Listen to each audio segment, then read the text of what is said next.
Hai Sobat Lentera, Tera News kembali hadir menyapa Anda dengan membawakan serangkaian informasi terhangat dan inspiratif. Bersama saya Anissa Zakia, inilah Tera News selengkapnya.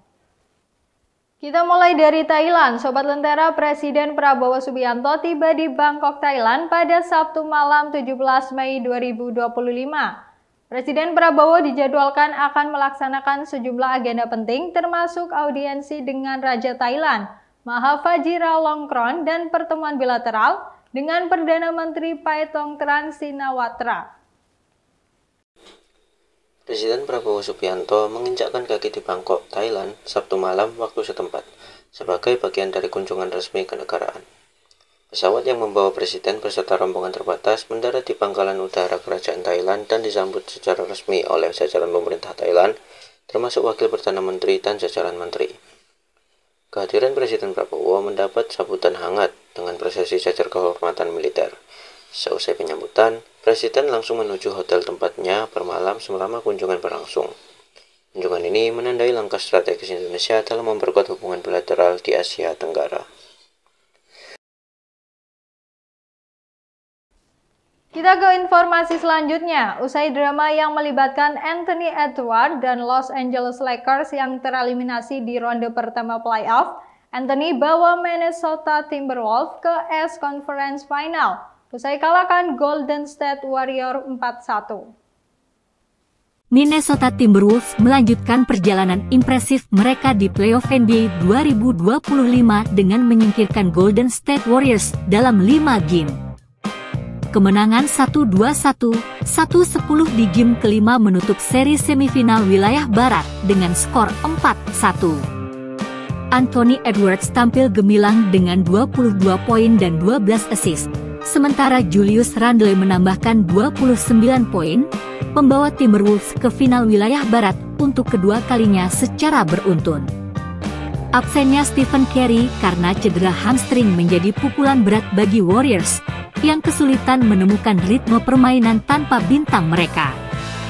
Di final wilayah barat, Timberwolves akan menghadapi unggulan teratas Oklahoma City Thunder yang melaju setelah mengalahkan Denver Nuggets dalam 7 game.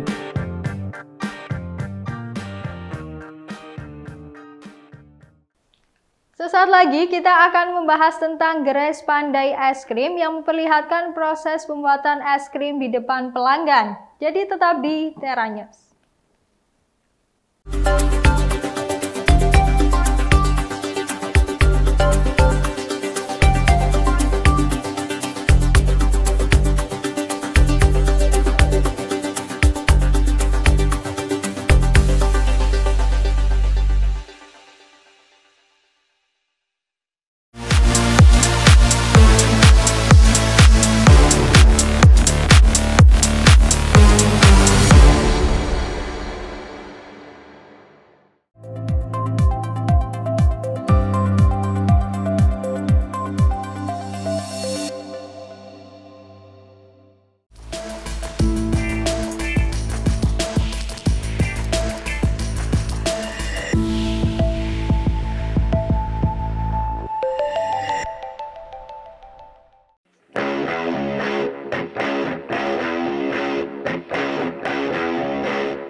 Jika biasanya es krim disajikan dalam cup atau kon dengan topping yang itu-itu saja, lain halnya dengan Grace Pandai Ice Cream.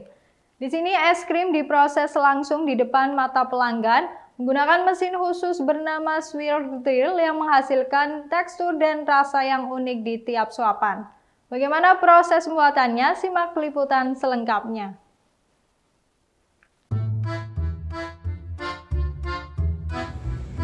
Jika biasanya es krim disajikan begitu saja dalam cup atau kon, es krim yang satu ini justru melalui proses khusus yang bikin rasanya lebih personal dan tampilannya jauh lebih menggoda. Menggunakan alat bernama Swirl Drill atau ice cream mixer, satu scoop es krim dasar yang lembut dan creamy akan dicampur langsung dengan berbagai topping pilihan. Buah segar seperti stroberi, mangga atau pisang, atau topping manis lainnya seperti coklat, karamel, kacang, hingga biskuit favorit. Semua bahan itu lalu dihancurkan dan diblend bersama dalam mesin pendingin berkecepatan tinggi. Hasilnya, adonan es krim baru yang unik dan segar dengan tekstur yang lebih lembut. Tiap gigitan punya karakter rasa berbeda, bergantung pilihan campuran pelanggan. Yang tak kalah menarik, proses pembuatannya juga jadi tontonan seru. Mulai dari mencampur, menggiling, hingga membentuk kembali es krim ke dalam cup. Semua dilakukan langsung di depan mata pembeli, interaktif, cepat, dan penuh kejutan rasa. Konsep es krim custom seperti ini makin populer karena menggabungkan rasa personal, kualitas bahan segar, dan tampilan visual yang instagramable. Jadi buat pecinta es krim yang bosan dengan sajian biasa, kreasi dari Pandai Ice Cream ini wajib banget dicoba. Rasanya berbeda tiap porsi karena Sobat Lentera sendiri yang jadi peraciknya.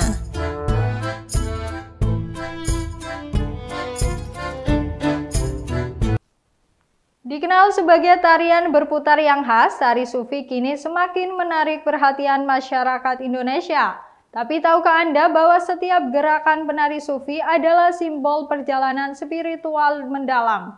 Berikut kami hadirkan cerita di balik keindahan tari sufi yang telah bertahan selama ratusan tahun. Di tengah hingar-bingar dunia modern, seni tradisi yang syarat makna spiritual masih tetap bertahan dan bahkan semakin menarik perhatian generasi muda. Salah satunya adalah tari sufi, sebuah bentuk tarian kontemplatif yang berasal dari tradisi mistik Islam, khususnya ajaran tasawuf. Tari sufi dikenal dengan gerakannya yang berputar perlahan searah jarum jam. Bagi sebagian orang awam, ini mungkin tampak seperti tarian biasa.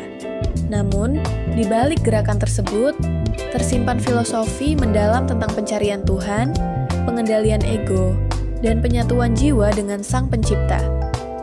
Asal-usul tarian ini dapat ditelusuri dari tradisi Mevlevi di Turki, yang diwariskan oleh pengikut Jalaluddin Rumi yang merupakan penyair dan sufi besar abad ke-12-ke-13. Di Indonesia sendiri, tari sufi mulai dikenal luas melalui berbagai pertunjukan seni religi, terutama menjelang bulan Ramadan atau dalam acara kebudayaan Islam. Lebih dari sekadar tarian, tari sufi menjadi sarana untuk mendekatkan diri pada nilai-nilai spiritual seperti keikhlasan, cinta kasih, dan ketenangan batin. Tidak sedikit pula yang menggunakannya sebagai metode meditasi atau terapi diri. Di masa kini, tari sufi berperan sebagai jembatan spiritual lintas zaman yang mengingatkan manusia akan pentingnya menyeimbangkan aspek lahiriah dan batiniah dalam kehidupan. Dan informasi tadi mengakhiri Tera News saat ini. Anda dapat saksikan kembali tayangan saat ini di YouTube channel kami, Lentera TV Media, dan website kami, lentera.tv.